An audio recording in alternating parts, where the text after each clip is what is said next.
Hello, welcome to another video. It's a little bit late, but today we're filming my October wrap-up. I think I figured out what my focusing issues were in the last couple of videos, because this, I think, was drawing the focus of the camera. So, hello. We're changing the angle a little and hopefully that will help things. I have a lot of books to talk about for today. I read like over 65 things in October, but 32 of them were short stories. So they count on Goodreads. I'm counting them. But there's a lot to talk about today, so let's try and go as quickly as possible. I have my handy dandy notebook here to go through everything that I read. It was a lot. We'll try and go through in sections. I'm thinking maybe I'll talk about the Tor.com short stories at the end, so if you're not interested you can skip those. But yeah, let's get started.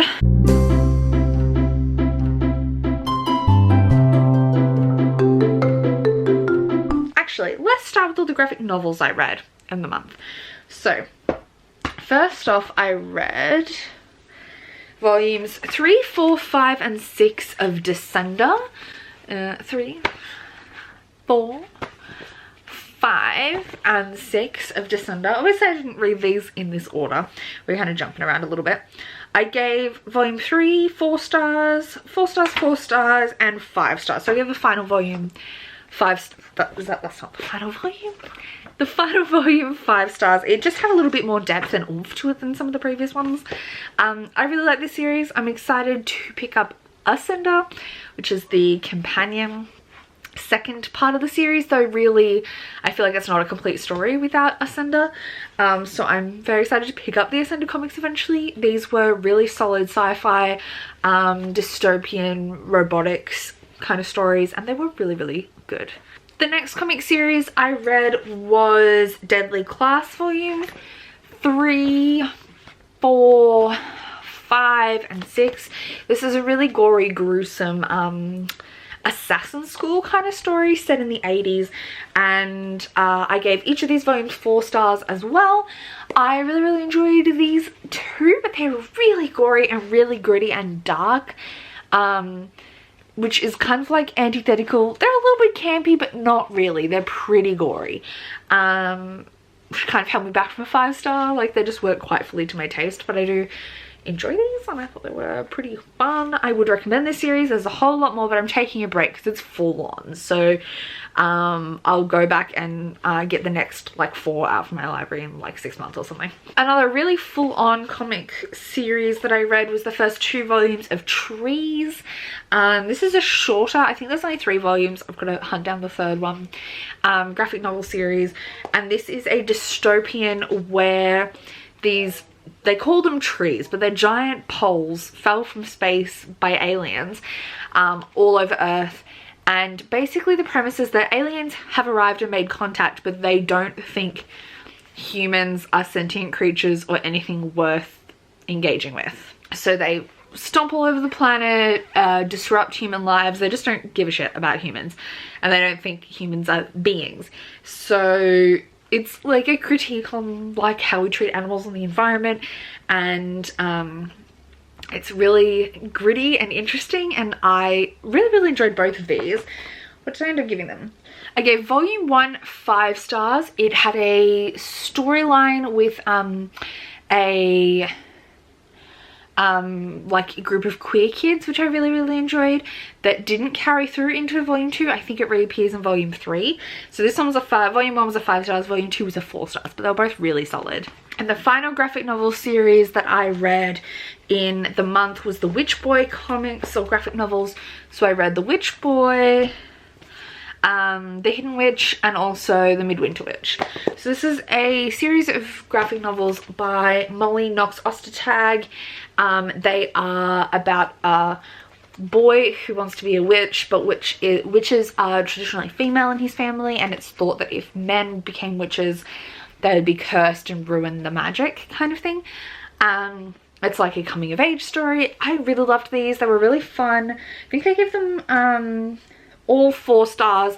They're just a little bit young for me to like totally give them 5 stars. But they were super fun and I totally recommend them. I think they were really great. Alright, so I did have a general theme of the books I read during the month, which was witchy, spooky, creepy, dark, spoop vibes. I didn't get through as many books as I'd hoped when I made this plan for October, but I did get through some things. And the first few things that I read physically didn't quite fully fit into the theme, but we were finishing off the month before's TBR and some buddy reads. So that's kind of where we're at. The first audiobook I read was Dark Waters by Catherine Arden, which is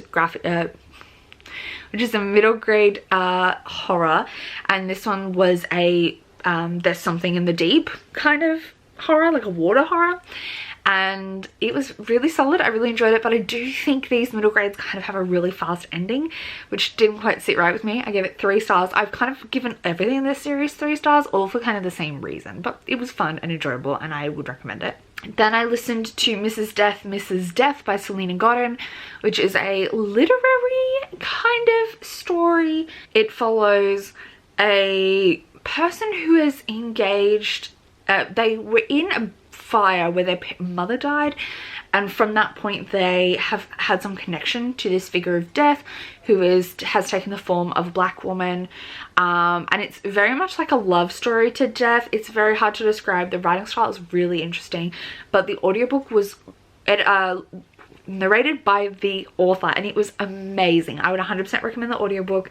The story's a bit weird and it goes strange places, but I really loved it. I gave it 5 stars. Another 5-star read for me was Bands of Mourning by Brandon Sanderson, which is the 3rd Mistborn Era 2 book. There's going to be one more.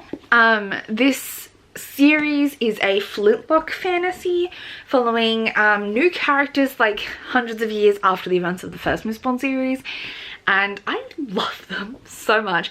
This one really delivered the Indiana Jones vibes, and yeah, we follow Wax and Wayne. Wax is a lawman who's come back to the city. He's also a lord, and it's really like a city but through the eyes of like a sheriff, if that makes sense. I loved this one probably the most out of the series so far. I give this one 5 stars. And oh yeah, and Wayne is his assistant, and I can't wait for The Lost Metal, which is the final one, to come out. I'm so excited for it. Like, I love this series, and I don't know why people on BookTube like low-key ignore Mistborn Era 2. I love it. Then I read a novella called The Witch's Wolves by Elle McGregor. Elle May McGregor, I can't remember. This is a erotic novella. It's available on Kindle Unlimited, I'm pretty sure, and this is like a cute werewolves, polyamory, comfort kind of story. It was so good. It is obviously erotica and it's really short. I gave it 3 stars, but mainly because it just was not enough. Like, I feel like I just wanted more from it. Like, it was solid, but I just wanted more.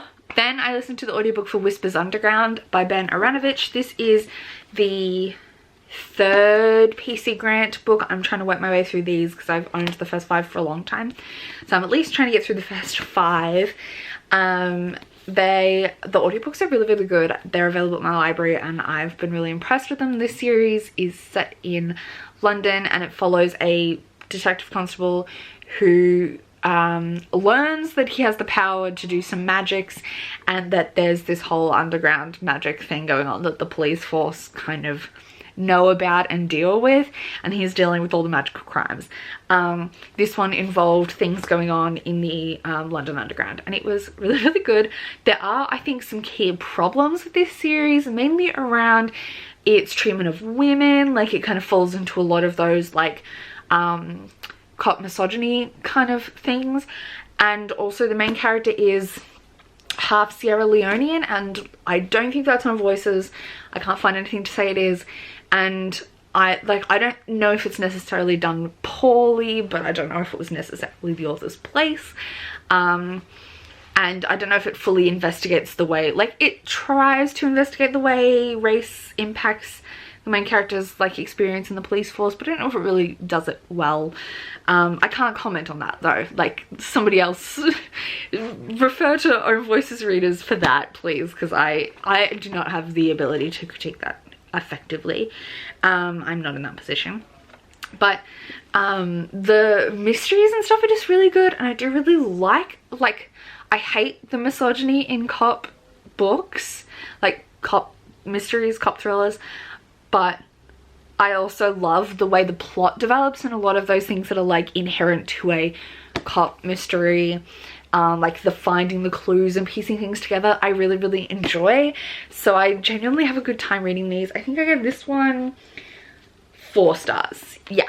The next book I read was Iron Widow by Jiren J. Zhao, which was the polyamory plot hole book of the month. We will be talking about this in an upcoming live show sometime in November. I really need to schedule that with everyone. This is a sci-fi with some historical influences based on the myth of the Empress of China, I think, and it's just like chaos but also so good. We follow a girl who in the world boys like under the age of 21, because apparently when you're adult you no longer like have the power, pilot these mecha, but they use in a yin yang system, they use women, like girls, as like concubines, and they help power the mecha, but they're very like subservient to the men, to the boys, and because they're not men, they're boys, and they often die by the boys drawing all their power to power these mechas. And our main character's sister dies like this, and she wants to, like, she volunteers to be able to go hunt down the boy that killed her sister in this way to get revenge, and it like balloons out from there. It's so good. Like, this was like, I'm sure I give it 5 stars. Oh, apparently I only gave it 4. Why did I only give it 4? This feels like a 5 stars. High 5 stars. Okay, probably what it was that made me give it a 4, now that I'm thinking about it, is that there were some beats in the writing style that didn't quite perfectly work for me, that I just found a little bit hard to get through. Plot-wise, amazing. Character-wise, amazing. The ending had me so shocked. I was like, mouth on the floor. I can't wait to read the sequel. I'm desperate for it, and I really need to know what happens. I really enjoyed this. It was a little slow to get through though at times, which I think is the writing style. I also read Mistborn: The Secret History, which is in this like bind-up of Arcanum Unbounded, which the Mistborn: Secret History is a novella that takes place kind of over the events of the first Mistborn trilogy, but is a spoiler for some minor elements in the Mistborn era too. So April and I buddy read this after reading Bands of Mourning. I really enjoyed this. I thought it was really interesting. It did reveal some shockers. If you've read Mistborn Era 2 and haven't read this, what are you doing? Go read it. I think it does really, like, it opens some doors. And again, I'm really interested to see how the Lost Metal comes in. It's probably the first, because I haven't read Stormlight Archive, so keeping that in mind, this is the first Cosmere novel that I felt really expanded the world of the Cosmere and not just like each individual world of the series, and I felt like I really like got it. So I loved that. It was, what did I give it? I give it 4 stars. It is a novella. Next up, I read Our Last Echoes by Kate Alice Marshall. This is a horror set on a remote island where there's like duplicates of people, and our sister, no, what am I saying? Our main character's mother died, and she's been in the foster system for years, and she was just told her that like had a medical incident, but she has these memories of drowning, and someone tells her to go investigate this island, and she goes, and it's a horror. If you've read Rules for Vanishing, it is, which is her other book, they're set in the same universe where they're both case reports kind of being run by the same like government agency, and this was chaos. I loved it. It was so well constructed. I was on the edge of my seat. Somehow Kate Alice Marshall manages to make me so like almost jump scare, but it's a book. I don't know, they're so good. I gave this one 5 stars. When do I have to check? Then I listened to The Suffering by Rin Chupeco, which is the sequel to The Girl in the Well. This is a series that's like loosely inspired by, or it's inspired by the Japanese Ring, The Ring. I didn't love this. I feel like it took a bit of a pivot from book one, and was very romantic, which I wasn't into. There was also two distinct plot lines which kind of didn't blend well for me. There were quite a few things that just like didn't work in the story. And I don't know, I just didn't like the narration very well. I didn't like how the two plot points melded because I didn't feel like they did. Like it felt like two stories. And I just kind of, yeah, I didn't love it. I enjoyed book one better. I didn't love this one. 3 stars. It was like all right. It's probably a 2.5 rounded up to a 3. Then I read a little short, I did a whole vlog which I haven't edited yet, so it might not be out yet, but it should be coming out soon, on Sylvia Marina Garcia books. And the first one that I did was a listen of a short horror that she wrote called The Sound of Footsteps. This was like a 10-minute audiobook. It was tiny, it was eerie, it just wasn't enough for me. Like I didn't feel the tension enough. I gave this one 4 stars because I thought it was like well constructed, but something in the way the audiobook worked didn't work for me. But other people might like it. It's a little short horror. I also listened to, I'll talk about the other books that are in that video a bit later, but I listened to Lagoon by Nadia Corafall, which is a alien / creatures in the deep kind of story. It's set in Nigeria, in Lagos. And we follow a woman who's a marine scientist, and she's at the beach after having an incident with her husband, and this alien woman walks out from the water. I think there's like a tidal wave and all kinds of things start happening, and it's these aliens that are like taking over. This was weird as, very, very weird. I was confused a bit, but I thought the tension and the like dystopian sci-fi aspects of it were really, really well done, and I'm giving this a 4 stars. Then I read A Lesson in Vengeance by Victoria Lee. This is a dark academia young adult fantasy. We're following a girl who's coming back to school after a break where she was in rehab because her girlfriend died under not mysterious circumstances, kind of mysterious circumstances, and she was very traumatized, so she was in rehab for a while, but she's going back to school, and it's her engagement with the new girl. This is full of like unreliable narrator who's telling the truth, like dark tensions between people, very sapphic, obviously. Basically all the characters are women. I do think it kind of read like it was aged down a little bit, and it would have made more sense at a college level than a like elite boarding school level. But the characters were so twisty, and a lot of it was about like who's being genuine, all of the tension was around the interaction between the people, which I think is why some people didn't like it. They were wanting more external forces in the dark academia, but instead it's very like traditional dark academia. I think in like it's all about the internal movements and struggles and pushes and pulls between the people.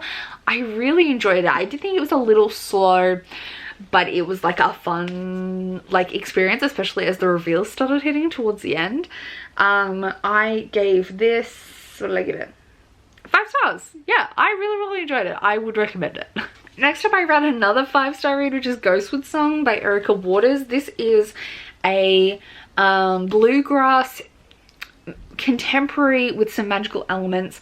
We're following, it's probably full fabulism. We're following our main character, Shady Grove, whose father was a fiddler, but died, and he had a magic fiddle that let him speak to ghosts, and she has been dealing with some struggles. Things are happening in town, and she's out to try and get this fiddle. And it's all, I don't want to spoil it, but this is such a like well-constructed story, self-contained. It's dark, it's dealing with a lot of like interpersonal conflict within this small town.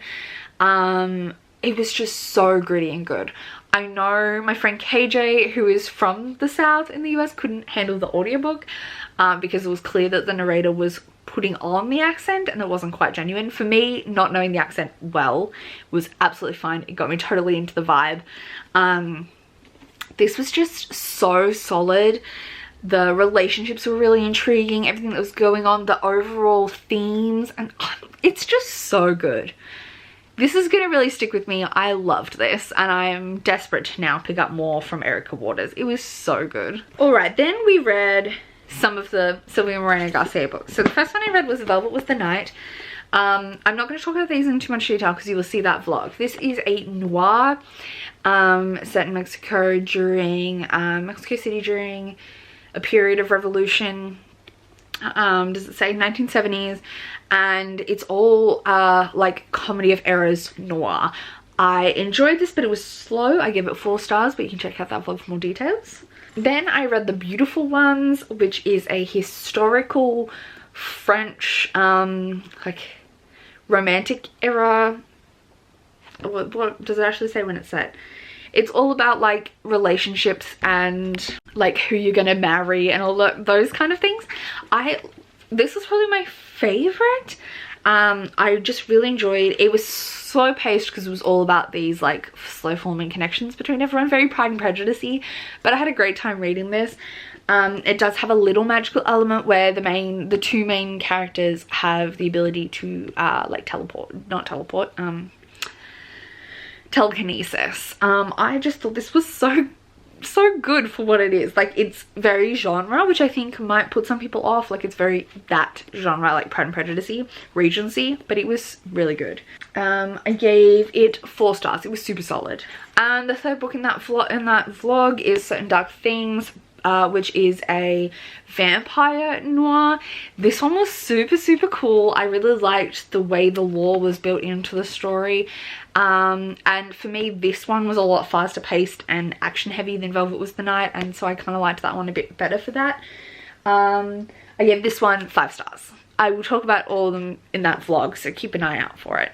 Back to audiobooks, I read Hench, which is a superhero story about a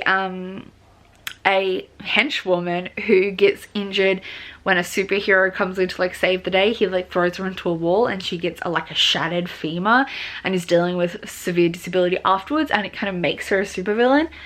This was so good. It was a ride from start to finish. The only negative I have to say for it is the audiobook.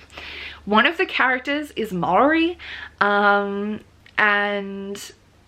like proper, it's well, I thought it was pretty decently researched. She has the facial tattoos and everything, and her accent was British. Like, it was not a Kiwi accent. I gave Hench 5 stars though. The book content was great. Then I listened to Bewitch by Paige Mackenzie and I can't remember the other author's name. I really enjoyed this. This was a fun like younger YA contemporary looking at witchhood in a like where witches are persecuted. It was really like full of contemporary like pop culture references, which I think would put people off, but in the audiobook it kind of worked.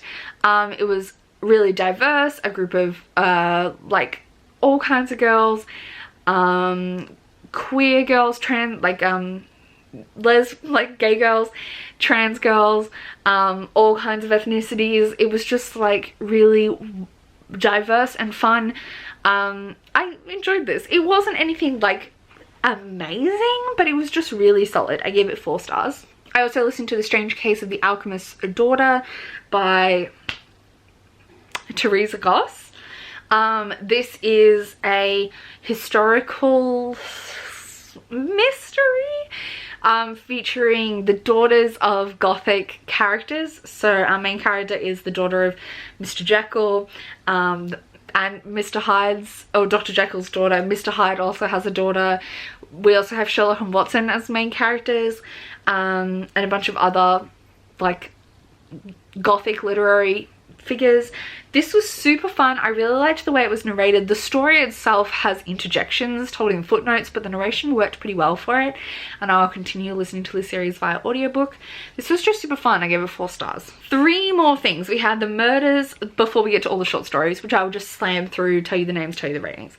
We had The Murders of Molly Southbourne, which I gave 5 stars. This is a novella by Tade Thompson, which follows a girl who, when she bleeds, copies of her are made, but they are out to kill her, so she has to kill them first. That's the plot.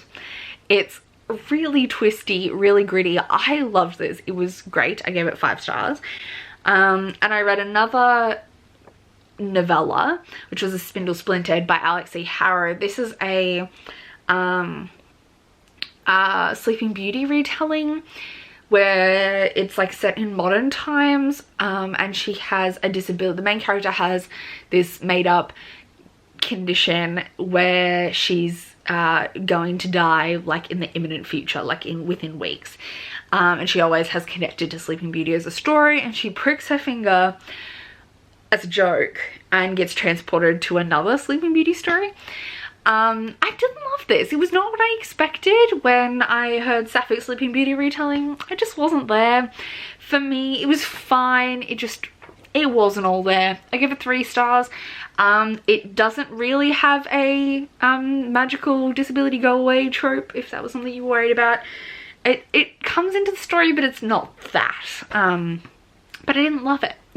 And my final read of the month, actual book wise, was What Big Teeth by Rose Sabo, which is a Red Riding Hood retelling, but very not. We follow our main character, Eleanor, who's lived away from home at a boarding school for a long time, and her memories of her family are a bit like she can't quite remember what's real and what was imagined, because she left home so young and she hasn't really been back.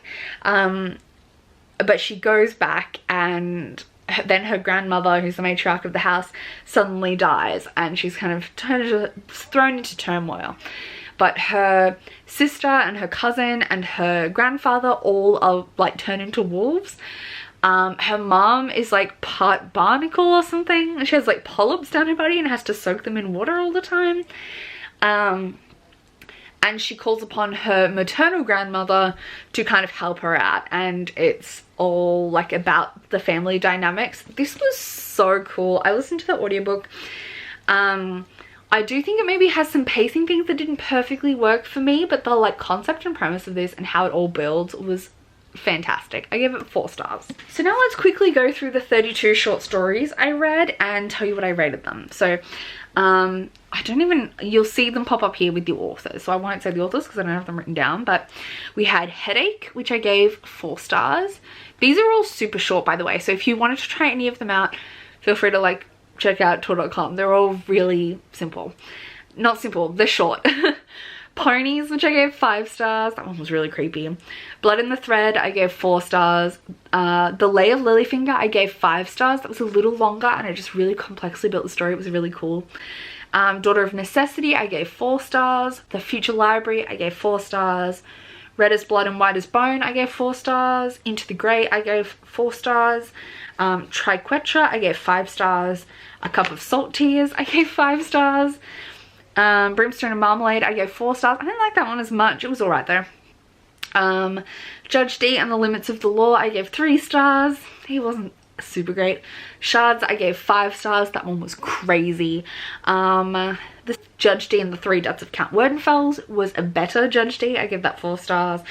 The Wonderful Stag or The Courtship of Red Elsie, also amazing. Gave that one 5 stars.